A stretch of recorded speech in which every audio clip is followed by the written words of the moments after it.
Betty Corday from Days of Our Lives came after me. And of all the things I didn't want to do, it was another daytime show, um, to head write another soap opera, because it's such hard work. And, I felt I've been to the heights.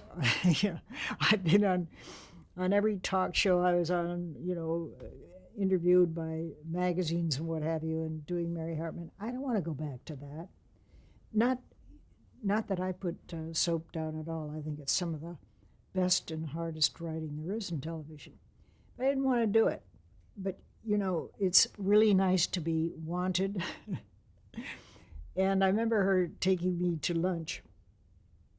And she said, well, what would it take to get you to come back? And I thought, what would it take? At that point, I'd only had one development deal at a studio developing shows and writing pilots. And at that point, my husband was, I think he had just left one of his executive jobs at a network. And I thought, why don't I get back together with Ellis, and maybe we could have a development deal together. So I said, development deal with my husband at Columbia, because that's where Columbia Television, that's where Days was produced. I thought, this was impossible, but they came back in a couple of days with a really terrific offer. Suite of offices, head writing. I would head write Days. Ellis and I would create series and TV movies, whatever. So we accepted. And actually I think it was the first time we went back to work together since that very first show, The Hathaways. And it was a wonderful collaboration this time. I was chiefly involved with head writing Days, because that's, it's a full-time thing. But I had a lot of creative input into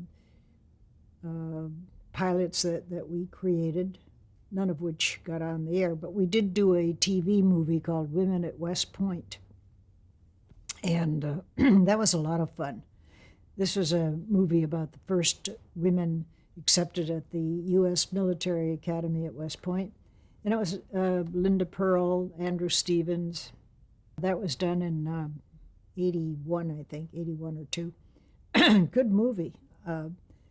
I recently showed it to my 12-year-old granddaughter on a cassette. She loved it.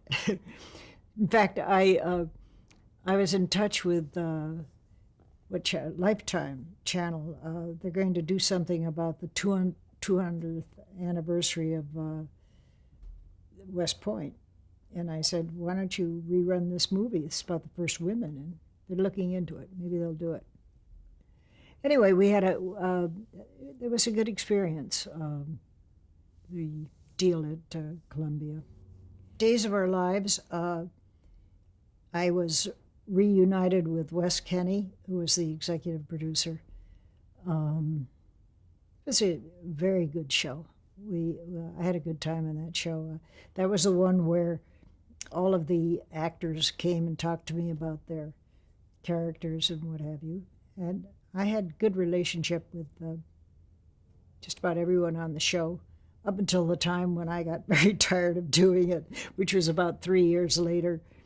And I remember Ellis and I went skiing.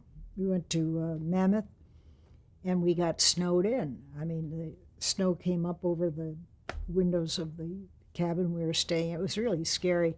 And I got this phone call from Barbara Corday about the storyline, about the Vietnamese young woman coming with her child who had been fathered by one of the popular characters. She said, the network won't go for it. The studio doesn't want it, and I don't want the story. And that's when I said, well, I'm going to do the story, And she said, well, not on this show. And I was fired, which was okay. I was ready to go.